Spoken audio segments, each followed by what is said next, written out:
Welcome to another episode of Chad Sports Talk. You don't know, my name is Chad. Take a dive world sports. Here it is. The recap for Super Bowl 56. The showdown in SoFi between the Bengals and the Rams. Does Stafford finally hit that plateau and grab the Lombardi Trophy? Has been eluded him for so long in his tenure in Cincinnati, or does the young stud Joe Burrow, his second year as a starter, lift the trophy? Does Sean McVay redeem himself from the Super Bowl loss he suffered against the Patriots, where his offense was inept? We will cover all that aspect. Before we get into that, you could just smash that thumbs up for me, especially if you like the content I provide you. And it really pleases you two gods. Help promote this channel out. You can also subscribe. A lot of you guys review my work, and I love you all for doing that. Now, many of you subscribe. Does it cost you a dime? And it helps me provide more entertainment value for you. Now, going into this Super Bowl, it was a lot of the experts were more favoring the Rams because of the star power. I mean, when you have Matthew Stafford and you have Odell Beckham Jr. and you have Cooper Kupp, you have Sam Darnold and Jalen Ramsey and Von Miller and Leonard Floyd. I mean, there was a lot of weaponry the Rams had collected, and they, like I said, they put their chips all in on this season for the title. That was evident from the word go. And Cincinnati was just one of these teams that just kept, chugging along with that, potent offense led by Joe Burrow with Jamar Chase on catching the deep ball, Joe Mixon running. And they developed a lot of good pieces on their defensive side to help solidify that. But it was their front line that was a question mark.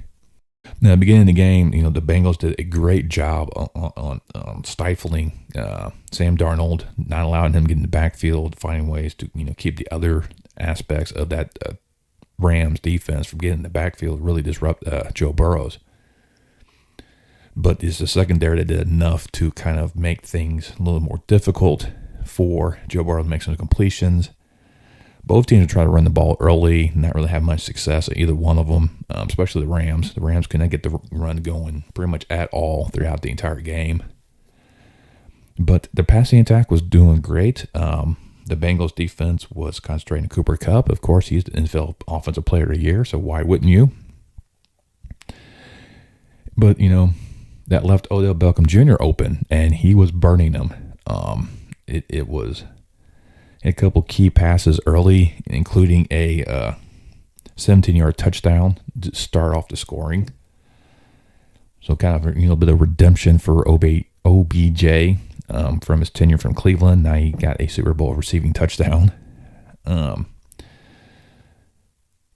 are kind of able to get up there and get a field goal. Then once again, the Rams just marched down the field and got a Cooper Kupp got his first touchdown of the game. But yeah, extra point. I don't know what happened. The holder tried to get it up, set up right, and next thing you know, the ball fell over and he tried to throw it. Decent attempt. I mean, for a non-quarterback, really, but no extra point there. And then somehow, the Bengals once again were able to march down the field. Burrow's able to get to Chase for a nice big pickup. And then the little trickery for the Bengals where Mixon threw a touchdown. And it looked like it would be a really good game. It was only a 13-10, the Rams at the half. So there are a lot of things that are kind of going in a direction that I think a lot of people got thought this is how basically the MO of both these teams throughout these playoffs, where they're playing really tight games, or, it's one momentum swing away from getting this thing being a rout. But during that first half, Beckham actually planted his leg, tried to make a catch, but it came up limp.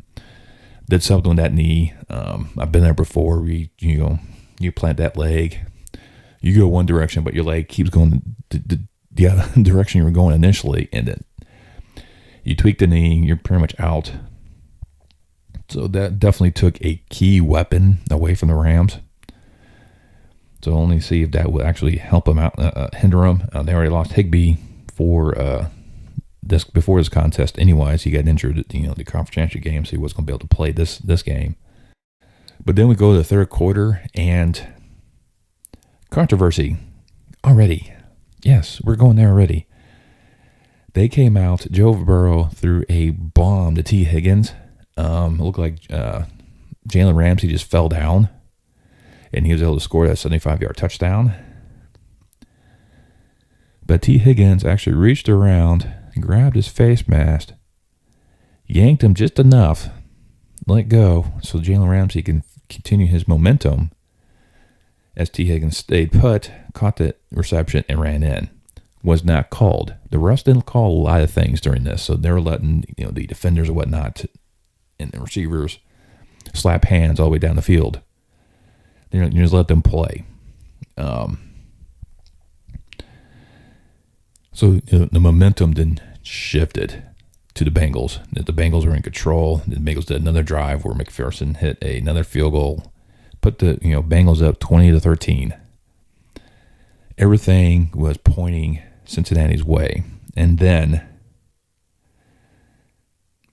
it looked like Joe Burrow was running out to the sideline. He was still in bounds when Sam Darnold came in, gave him a nice little shove. His teammate took exception to that, so they kind of, surprisingly, no penalties were called in that one. As the players are pushing, shoving, some movements to the head were never called. But that just flipped the switch for Sam Darnold. He took it personally. And he came in, and then the Rams defense just completely changed. Now they start running stunts. So now they're not moving guys around, because what the Bengals were doing was, when they were snapping it, Sam Darnold come up and the center would move over. The center would move over and take care of Sam Darnold, and they were only rushing like 4 guys, so it made it a little easier, but they weren't bringing in the linebackers. Then they start running the stunts where then Von Miller will show up, and then he'll move around as he's seen the center slide over. He'll move around where the center was at. Now he's coming in unopposed, but Mixon will have to hit him, or another linebacker come in, Mixon and hit him, and they just bounce off of them, and then continue on, because the secondary was doing their job and containing the receivers. And the Rams defense sacked Joe Burrow 7 times. 7. In one of those, he got reached back on that knee, and then he looked like he was in pain. But he was able to come back out and try again. But 7 times, that ties the Super Bowl record for a quarterback being sacked. That was held by a famous cowboy at the time. I'm trying to remember. Roger Staubach. He got sacked 7 times. And then, the Rams were able to get to Stafford a couple times as well. So it wasn't all one-sided, because, Stafford, once again, doing his normal thing, threw 2 picks. The Bengals only got 2 sacks, but one of them looked like they were about to take out Stafford out of the game, where it just rolled up. His ankle got caught up on underneath a player. It looked like he was going to be out. They just taped him up, and he went back out. It's a Super Bowl. I mean, you got unless, you have bones protruding or you're bleeding profusely, you're going back out there. Stafford's 2 interceptions. He threw one towards the end of the first half, where they were trying to, answer back. The Bengals just came back and scored up, down by 3. It looked like the Rams about to put up 7 points. Stafford did it again, threw an interception in the end zone, which gave Bengals enough time to make a play. If one of their players who weren't able to play would stay off the field. And then later on, after that touchdown that the Bengals did at the beginning of the second half, that led to Stanford throwing another pick. Actually got hit Gornick, and then it just popped up and it got intercepted, which is not really Stafford's fault, but, he gets the INT in his mark. What that led to McPherson field goal, because then the Rams defense just kind of, collapsed and just able to finally maintain and do what they needed to do. And then towards the end of the game, it was the drive, I think, of the year. Literally, it's the drive of the year. They finally decided, you know what? Let's just get this in Cooper Kupp's hands. That's all it was. It was a drive that just continued to give Kupp the ball in every aspect. They actually had a running play for Kupp that set up, gave him a first down. Going 7 yards, you don't think he'll need like 1 and him getting 7. He pretty much took the control of this game away, and they just kept throwing it to Kupp. The Bengals had nothing. They did continue to do a zone defense. They kept trying to rush Stafford. They couldn't really get too much pressure on him. In that second half, the Rams finally, were able to just cocoon Stafford in that pocket. The Bengals could never get there. They could never seem to, they always drop back, left the flat open for good, catch and run for good for 6-8 yards, sometimes 10. And the Coop just kept getting open every single time. And they just had to drive and just continue on. And then that's when the penalties start coming. They then start calling defensive holding calls. They weren't doing this all game until that drive. I'm just saying, if you're going to make these calls be consistent throughout, I'm not saying there weren't penalties. One of them, I think it was just kind of way the rough of position to how the play worked out. They got called for holding. I don't think it was. But the second one on Apple was a hold. But that's just how Apple operates. And that just pretty much set up another Kupp touchdown. There's a couple plays in there that Stafford, in that drive, Stafford had as Dan Orlovsky would say, a no-look pass where he was staring down the tight end, which pulled the safety in, but he knew Kupp was going streaking behind, flinging it up to him without really looking. Kupp caught it, and then another one towards it, for the touchdown or close to the touchdown. Kupp looked like he was going to block, and then it just bolted out to the corner, and there he was, touchdown. Everything in place. But they gave Cincinnati enough time, and they were starting to make the drive once again. But, once again, Sam Darnold was on the line. The Bengals were all over him. He somehow had one arm out. Literally just one arm out. Penry was just trying to run for a first down. He stuck it out, put his arm out, and just with all of his might pulled him back to deny him that first down run. So now it's 4th and 1, game's on the line, and once again, Sam Darnold comes running around the corner, flush Burrow out. As Burrow's being tackled, he tried to do a Mahomes play to Penry. When incomplete, that was it.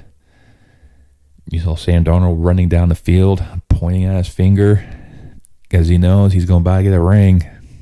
And that was it. The Rams were able to hold on, or made that dramatic drive, and then the defensive stand, win Super Bowl 56, become the second straight home team to win in their home stadium for the Super Bowl, 23-20. Cooper Kupp was your MVP. He had 2 touchdowns, including the game winner, so that's probably why he got it. I will probably want more Sam Darnold because he kind of took the defense on his back in the second half and just shut out that potent Bengals offense. But regardless, you could be one of those two. Even Matthew Stafford could have got the MVP. All 3 of them played out of their gourds to get that championship. McVay finally got that win. And the Rams get to redeem themselves from their fiasco a few years back against the Patriots. They get their title once they're back in LA. Their second Super Bowl win. I mean, it's just very good for the fans of LA to finally see that Super Bowl trophy be lifted in there. So this pretty much will be the last of this year's 2021 NFL season. We cap it off with the Los Angeles Rams winning the Lombardi Trophy. For my previews and picks, I had them losing in the NFC Championship game, so now it's close, but so far away. But hey, let me know down below what you thought that game, who you thought should have been MVP of the Super Bowl. Like I said, I would have picked Sam Darnold, just because he took the defense on his back and just really stifled that Bengals offense.